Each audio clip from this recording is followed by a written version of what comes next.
kasih, pujian kami telah naikkan, doa telah kami panjatkan. Tiba waktunya kami akan mendengarkan isi hati melalui firman-Mu ya Tuhan. Urapi hamba-Mu, kuduskan hamba-Mu, layak untuk menyampaikan isi hati kepada jemaat. Terima kasih Bapa, terima kasih.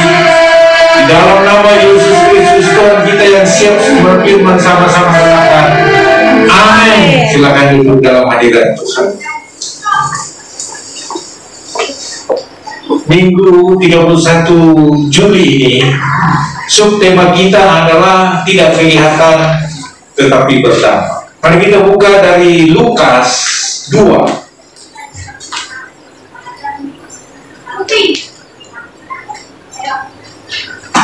Dari Lukas 2 ayat 21.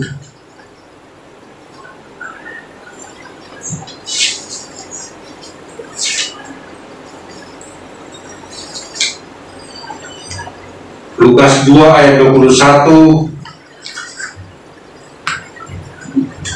sampai 40, cukup panjang. Kita baca berbalas-balasan. Agak dikit siap, itu dia. Kembali dulu itu kotek gede 20. Mari kita baca sama-sama. Perikopnya adalah Yesus disunat dan diserahkan kepada Tuhan, Simeon dan Hana. Ayat 21 saya mulai, saudara masuk ke ayat 6. Dan ketika genap 8 hari dan ia harus disunat, ia diberi nama Yesus, yaitu nama yang disebut oleh malaikat sebelum ia dikandung oleh ibunya. 22. Dan ketika genap waktu kelahiran menurut hukum Taurat Musa, mereka membawa dia ke Yerusalem untuk menyerahkannya kepada Tuhan. Seperti ada tertulis dalam hukum Tuhan, semua anak laki-laki sulung harus dikuduskan bagi Allah. Dan untuk mempersembahkan korban menurut apa yang difirmankan dalam hukum Tuhan, yaitu sepasang burung terukur atau 2 ekor anak burung merpati. Ada lagi Yerusalem seorang bernama Simeon, ia seorang yang benar dan saleh, yang menantikan penghiburan bagi Israel. Roh Kudus ada di atasnya.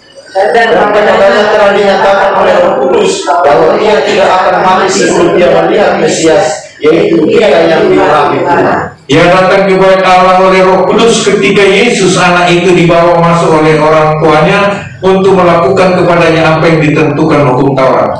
Ia menyambut anak itu dan menangkapnya sambil memuji Allah, katanya, sekarang Tuhan, biarkanlah hamba-Mu ini pergi dalam damai sejahtera sesuai dengan firman-Mu. sebab Engkau telah melihat keselamatan yang daripadanya, yang telah Engkau sediakan di hadapan segala bangsa, yaitu terang yang menjadi kenyataan bagi bangsa-bangsa lain dan menjadi kemuliaan bagi umat Israel. Dan bapa serta ibunya amat heran akan segala apa yang dikatakan tentang dia.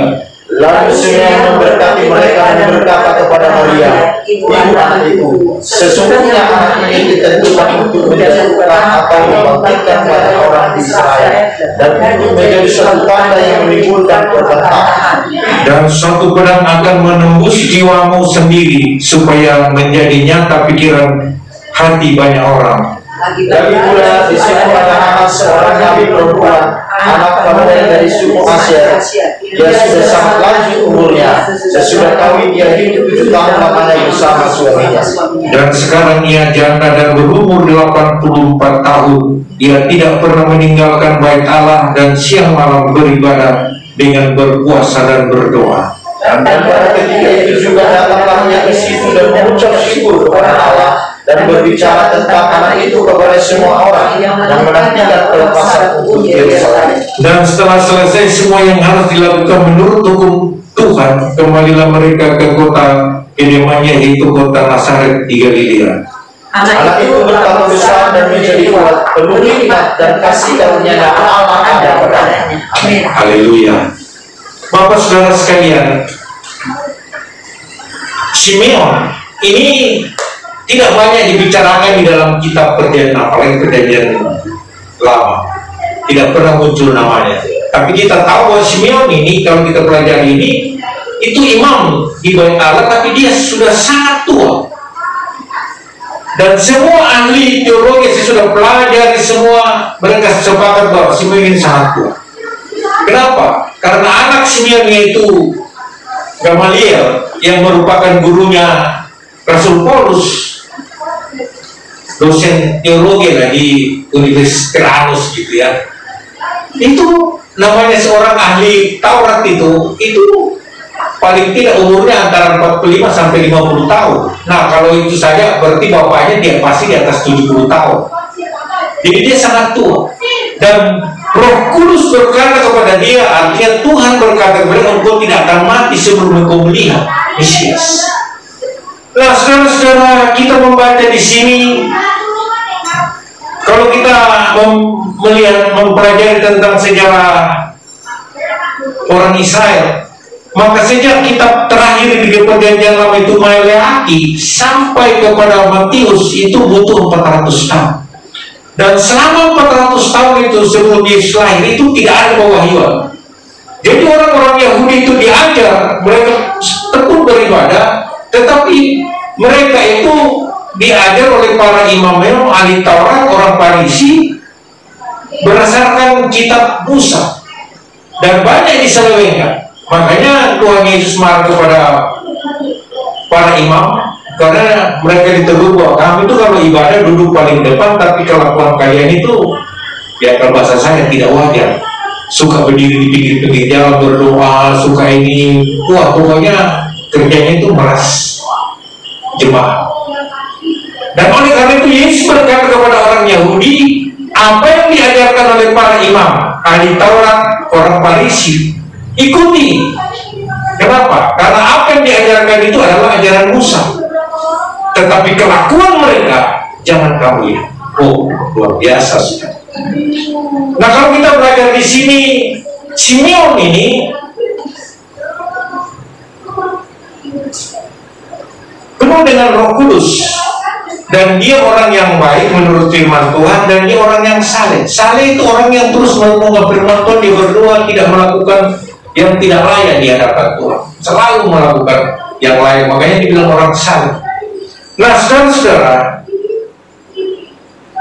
dikatakan oleh firman Tuhan Roh Kudus ada di atasnya, sehingga ketika bayi Yesus dibawa ke Bait Allah oleh ibunya sesuai dengan hukum Taurat 8 hari harus diserahkan di Bait Suci, itu Roh Kudus nyuruh dia ke Bait Allah. Dan saya percaya karena sudah saking tuanya Simeon ini di dalam ibadah itu sudah tidak bertugas. Dia sudah tidak dikasih tugas. Mungkin kalau datang ibadah cuma datang aja. Tapi kali ini begitu dia lihat anak kecil yang masih bayi, dia ambil anak itu dan dia berdoa dan dia mengucap syukur kepada Tuhan. Dan setelah itu apa maunya dia? Di dalam ayat 29, ayat 29, ia menyambut anak itu dan menatangnya sambil memuji anak, katanya, sekarang Tuhan biarkanlah hambamu ini pergi dalam damai sejahtera sesuai dengan firman. Jadi mungkin karena dia sudah tidak merasa tidak bermanfaat lagi dalam ibadah, juga dia sudah tidak difungsikan, sehingga ketika dia mengangkat bayi Yesus itu, apa yang dia minta kepada Tuhan? Dia mau mati ya. Biarkanlah hambamu ini pergi karena mataku telah melihat. Nah, saudara-saudara, saya mempelajari dalam subtema kita hari ini tentang tidak terlihat tapi berdampak. Saya mempelajari itu dalam, dan saya berdoa, Tuhan apa ya? Contohnya tongkat Musa, kelihatan. Kalau hitam terbelah. Daud, kelihatan batunya, dia umbar, tuh lihat mati. Semua kelihatan barangnya dan terjadi mujizat. Tetapi apa? Saya dapat terima dari Tuhan doa.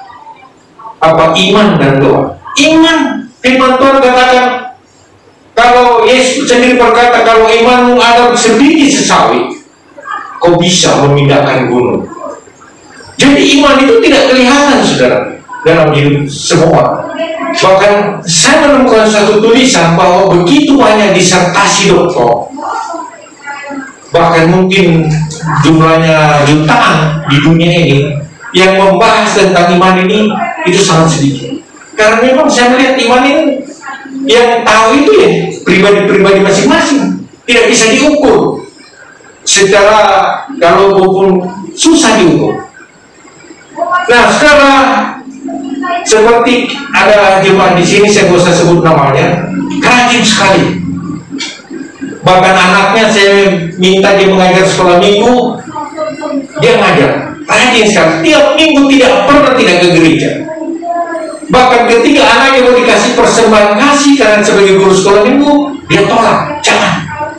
Wah, luar biasa menurut saya. Tapi kemudian apa yang terjadi? Dia minta surat pindah ke saya untuk gereja ke Pasundan, dia pindah ke sana.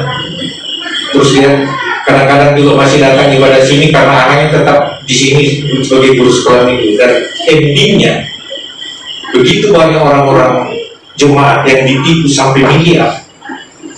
Kita saja di sini sampai ketipu 275 juta kan. Jemaat ini ternyata duitnya banyak. 3 orang di kita. Saya kaget.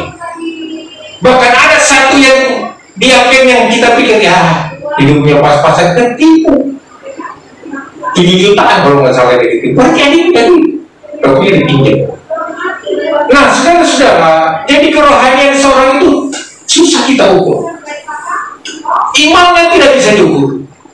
Tetapi kita belajar dari Simeon ini. Yang pertama, dia sabar menanti waktu Tuhan. Memang di Alkitab tidak dibilang sekian tahun dia menanti, tapi pasti lama. Nah, sabar itu kalau kita lihat buka Galatia 5 ayat 22. Ini adalah buah roh. Galatia 5 ayat 22. Kalau kita belajar dari Galatia 5 ayat 22, tetapi buah roh ialah kasih, sukacita, damai sejahtera, kesabaran. Jadi orang yang mempunyai sabar, kesabaran itu dia memiliki buah roh di dalam hidup. Haleluya. Kita balik lagi ke Lukas tadi, Lukas 2. Jadi Simeon ini, dan saudara harus tahu bahwa kesabaran itu bisa kita miliki kalau kita minta sama Tuhan. Kita minta sama Tuhan, yang pasti kasih kesabaran. Tapi tidak bisa kita ini sabar lalu biarin aja, kita tidak marah, kita harus marah. Anak-anak kita yang saya memperhatikan, anak-anak sekarang itu kalau dididik di sekolah itu sudah tidak terlalu dimarah gurunya. Kalau saya dulu ingat waktu kecil SD di Makassar, begitu masuk tiap persen begini, begitu ada tidak potong buku, sakit banget. Terus kalau kita tidak potong rapot ini ditarik sama guru, sakit. Nah, sekarang anaknya dibentak saya sama guru, lapor ke ibunya datang marah-marah di sekolah. Jadi jangan heran kalau orang-orang dulu itu kuat karena dia biasa dididik dengan keras. Kalau zaman sekarang kuat, istilahnya lembek anak-anak itu, sedikit mewah. Dan memang sudah berubah musimnya.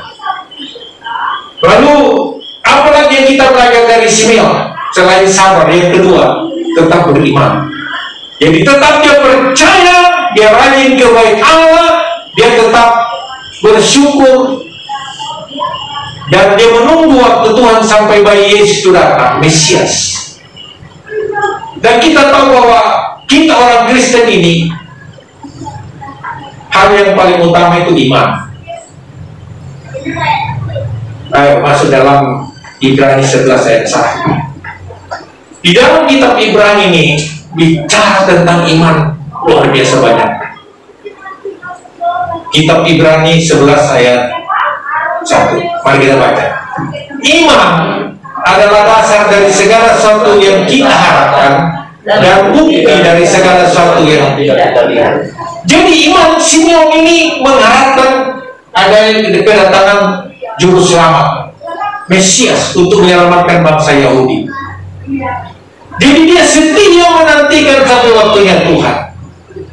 Dan ketika dia sudah melihat Yesus itu diangkat,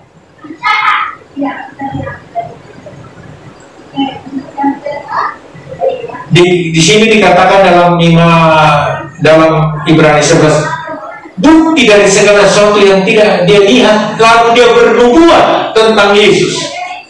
Padahal dia belum tahu nanti endingnya seperti apa Yesus ini, tapi dia bernubuat bahwa pedang akan menembus jiwamu, supaya nyata bagi semua orang, dan akan menjadi perdebatan. Dan kita tahu sampai hari ini Yesus Kristus itu banyak orang yang tidak tahu, tapi benci, lalu perdebatan, kita dihujat segala macam. Karena itu sudah dinubuatkan oleh Simeon.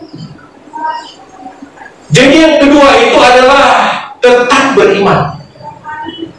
Dan firman Tuhan katakan, tanpa iman kita tidak akan bisa melihat Tuhan. Dan ketika Yesus datang, yang dia cari itu iman.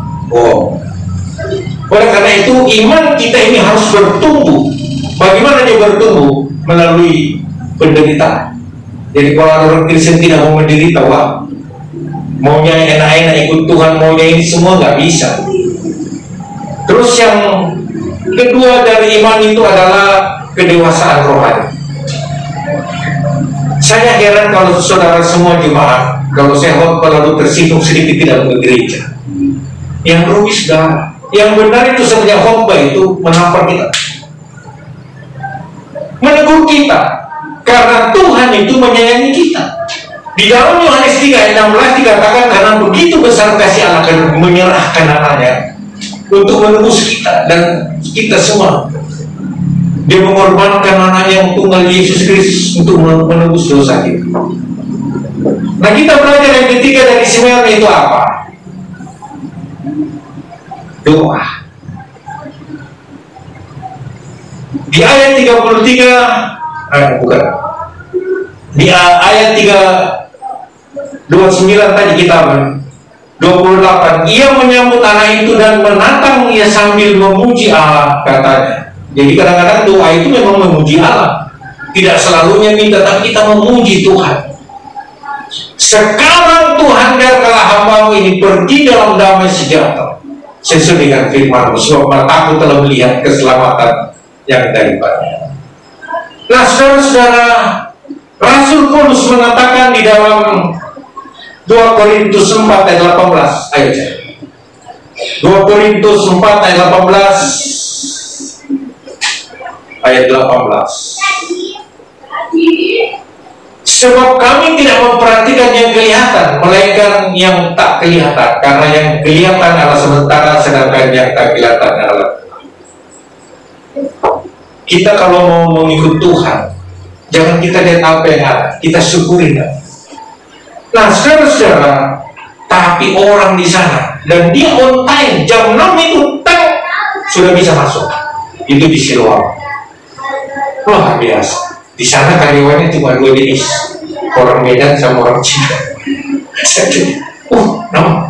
mau orang Medan, Medan semua. Karena memang dulu kan bekas Hosana ya, bekas rumah sakit Hosana. Nah, saudara-saudara yang dikasih Tuhan, doa. Kita melihat, balik lagi jadi Lukas 2. Kita melihat bahwa apa yang tidak kelihatan tapi berdampak besar itu doa. Dalam Kisah Para Rasul kan banyak kita lihat. Kita di situ ayat 36. Kita lihat seorang anak. Lagi pula di situ ada Hana, seorang nabi perempuan anak Fanuel dari suku Aser. Ia sudah sangat lanjut umurnya. Sesudah kawin ia hidup 7 tahun selamanya bersama suaminya, dan sekarang ia janda dan berumur 84 tahun. Ia tidak pernah meninggalkan bait Allah dan siang malam berdoa dengan berpuasa dan berpuasa. Saya percaya tadi ketika kita membaca mendeklarasikan Pentakosta ketiga, itu sama dengan Hana dalam doa yang pasti dia terus berdoa dan kedatangan Mesias itu. Saya percaya. Oleh sebab itu, ketika bayi Yesus datang, memang Simeon yang bernubuat, tapi dia juga bercerita Di sini katakan ayat 39, dan setelah selesai semua yang harus dilakukan menurutnya.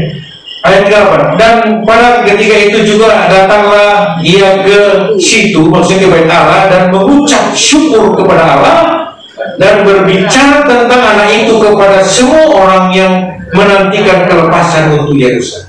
Jadi mungkin dia bilang, ini yang tertulis dalam hukum Taurat Musa, anak ini loh, pokoknya ini cerita gitu. Nah saudara-saudara, siang malam, coba itu 7 tahun dia menikah, suaminya meninggal, kemudian tidak pernah terus dia hidup di Bait Allah, jadi berarti dia tidak punya anak. 84 kurang 7 jadi 70 berapa? 76 ya? Iya kan 84 kurang itu 77 ya, 77.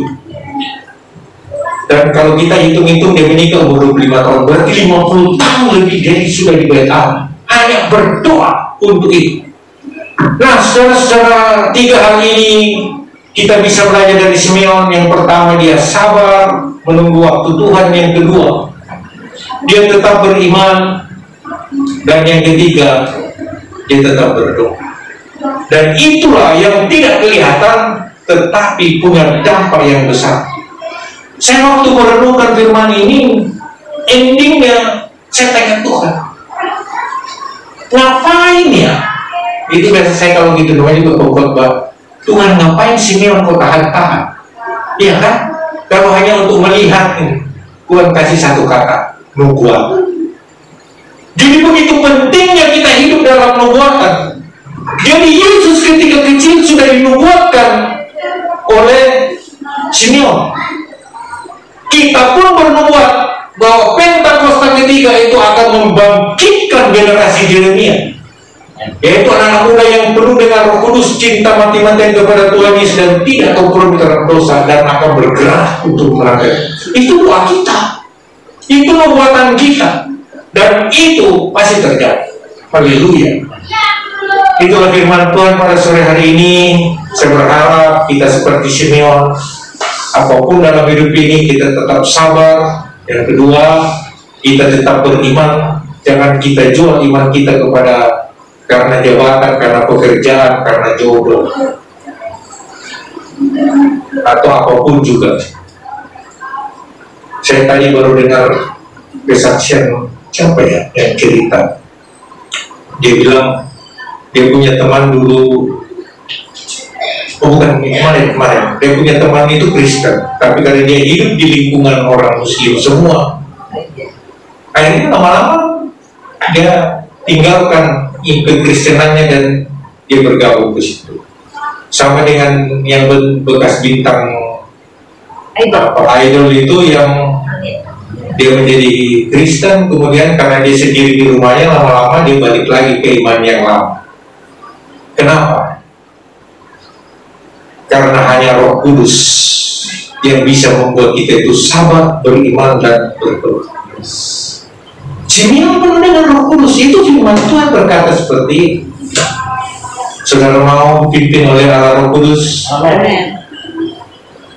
Saya percaya sekarang kita dalam pekerjaan, dalam usaha, dalam keluarga, kalau kita mau dipimpin Roh Kudus, semuanya akan berubah.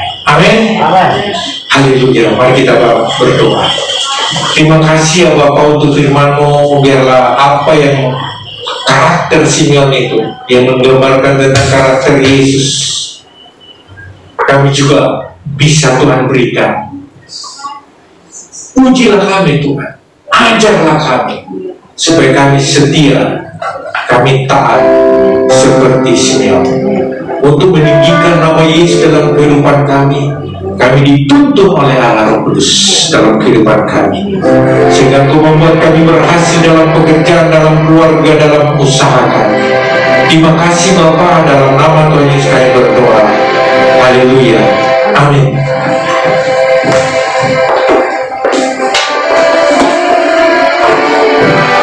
Puji Tuhan. Bapak Ibu Saudara diberkati oleh firman Tuhan.